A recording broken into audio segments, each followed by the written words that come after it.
আমরা কি করেছি? আজকে আমরা 1,60,00,000 যে আবেদনকারী, তার মধ্যে 26 লক্ষ বাতিল হয়েছে ফর্ম।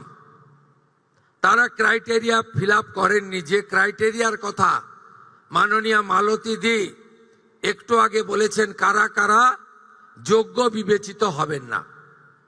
বাকি যে 1,30,00,000-এর বেশি ঝাড়াই বাছাইতে তারা যোগ্য বিবেচিত হয়েছেন, আমরা বেলা 1টার সময় আজকে টাকা ট্রান্সফার করলাম 1,09,92,378 জনকে। আজকে রাত্রি 12টা পর্যন্ত বাকিরাও পোর্টাল আপলোড হতে হতে তাদের অ্যাকাউন্টেও টাকা ঢুকতে শুরু করবে। কারা যেন বলছিলেন না যে আগের সরকারের যে বরাদ্দ ছিল, এই সরকার বরাদ্দ মাত্র 1,000 কোটি টাকা বাড়িয়ে অর্ধেক বেনিফিশিয়ারি করে দিয়েছে।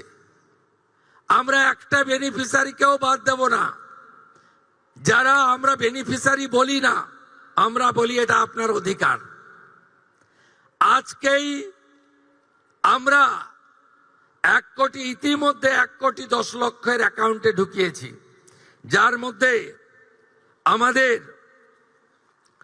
তফসিলি জাতি, শিডিউল কাস্ট মা বোন দিদি রয়েছেন 26,63,555 জন।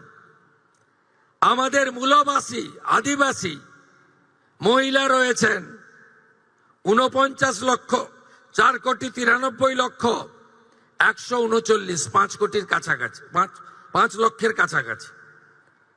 বেনিফিশিয়ারি ফ্রম হিল, পাহাড়ি এলাকা, দার্জিলিং, কালিম্পং, কার্শিয়াং, ওখানকারও আমাদের নেপালি গোর্খা বোন এবং দিদি, তারা ইতিমধ্যে অ্যাকাউন্টে পেয়ে গেছেন 1,22,628 জন।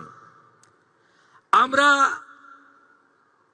লক্ষ্মী ভান্ডারের যে 2 কোটির কাছাকাছি লাস্ট অ্যাকাউন্টে গেছিল, আমরা যখন সার্ভে করলাম, আমরা দেখলাম 27 লক্ষ এমন লোকের, মহিলার নাম আছে যারা ভারতীয় নন বা ভোটার লিস্টে নাম নেই।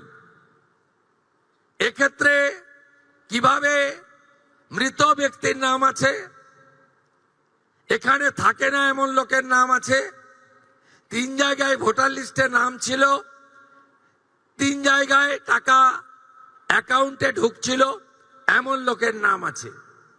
আমরা এই লোকেদের নাম কেটেছি, কারণ সরকারের টাকা ভারতীয় ছাড়া অন্য কেউ পেতে পারে না, কোনো অভারতীয় পেতে পারে না। আমরা এই ক্ষেত্রে ছাড় দিয়েছি। যারা বাংলাদেশ থেকে শরণার্থী হিসাবে এসেছেন, সিএতে আবেদন করেছেন, তাদের ক্ষেত্রে আমরা যতক্ষণ না সিএ নিষ্পত্তি হচ্ছে, তাদের এই সামাজিক ভাতা চালু থাকবে, আটকানো হবে না।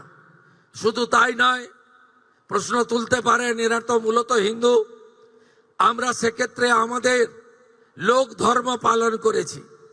যারা ট্রাইব্যুনালে অ্যাডজুডিকেট হয়ে ট্রাইব্যুনালে আবেদন করেছিলেন, তাদেরকেও আমরা যতক্ষণ না ট্রাইব্যুনালে তাদের বাতিল বলে ঘোষণা করছে, তাদের এই ভাতা চালু রাখার সিদ্ধান্ত গ্রহণ করেছি।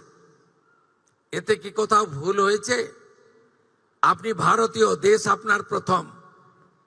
আপনি সরকারি এক্সচেকারের টাকা, ট্যাক্সের টাকা কোনো অভারতীয়কে দিতে পারেন না।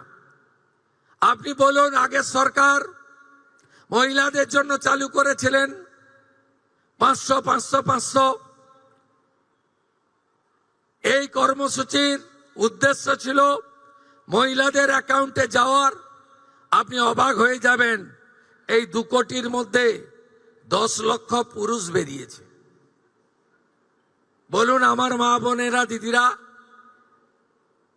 লক্ষ্মীর ভান্ডারের নামের টাকা কি পুরুষের অ্যাকাউন্টে যাওয়া উচিত? তাই ঝাড়াই বাছাইয়ের প্রয়োজন ছিল। সমালোচনা হয়েছে 12 পৃষ্ঠার ফর্ম। অ্যাকচুয়ালি 4টে পৃষ্ঠা ছাড়া ফিল আপ করার ছিল না, আর একবার আপনি ফিল আপ করে দিয়েছেন, একেবারে পোর্টালে আপলোড হয়ে গেছে। শুধু এই স্কিম নয়, ভারত সরকার, পশ্চিমবঙ্গ সরকারের আরো অসংখ্য স্কিমে আপনি সুযোগ পাবেন। আপনাকে আর দ্বিতীয়বার ফর্ম ফিল আপ করতে হবে না। তাই আপনারাও সহযোগিতা করেছেন, আমরাও আপনাদেরকে, আপনাদের ধৈর্যকে আমরা কুর্নিশ জানাই। আমরা 4 দিন ব্যাপী যে জনকল্যাণ শিবির করেছিলাম, এই জনকল্যাণ শিবিরে 8,15,000 দিদি এবং বোন অন্নপূর্ণা যোজনায় নাম নথিভুক্ত করেছিলেন। খুশির খবর, আজকে যাদেরকে টাকা ট্রান্সফার হলো তাদের মধ্যে জনকল্যাণ শিবিরে আসা 8,15,000 প্রত্যেকেই তাদের অ্যাকাউন্টে টাকা পেলেন।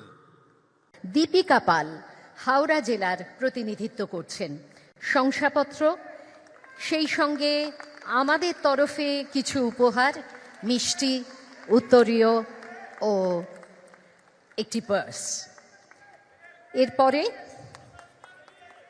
হ্যাঁ, আমরা এই মুহূর্তটিকে ধরে রাখতে চাই ছবির মাধ্যমে। ধন্যবাদ জানাই দীপিকা পালকে। এরপরে শ্যামলী সামন্ত হুগলি জেলার প্রতিনিধিত্ব করছেন। তার সঙ্গে আছেন আমাদের দপ্তরের আধিকারিক। শংসাপত্র এবং আমাদের তরফে ছোট্ট কিছু উপহার তুলে দেওয়া হচ্ছে। দপ্তরের মাননীয় মন্ত্রী এই কাজটি করলেন। ধন্যবাদ। এরপরে ডেকে নেব কলকাতা জেলার প্রতিনিধিত্ব করছেন যিনি, শ্রীমতী পল্লবী রাজ। মাননীয় মন্ত্রী শ্রীমতী অগ্নিমিত্রা পালের হাত থেকে গ্রহণ করছেন শংসাপত্র এবং আমাদের তরফে কিছু উপহার।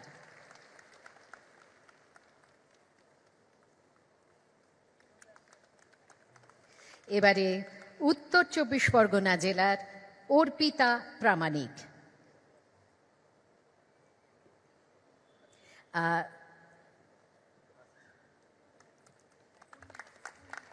মাননীয় মন্ত্রী পূর্ণিমা চক্রবর্তীর হাত থেকে গ্রহণ করছেন উত্তরীয়।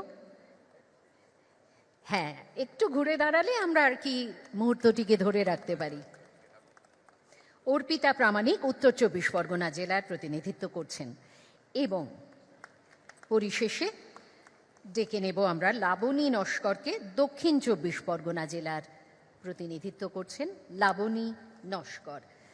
আমাদের মুখ্য সচিব শ্রী মনোজ আগরওয়ালজি এটি তুলে দিচ্ছেন। লাবণী নস্কর শংসাপত্র এবং আমাদের তরফে সামান্য কিছু উপহার। অনেক ধন্যবাদ।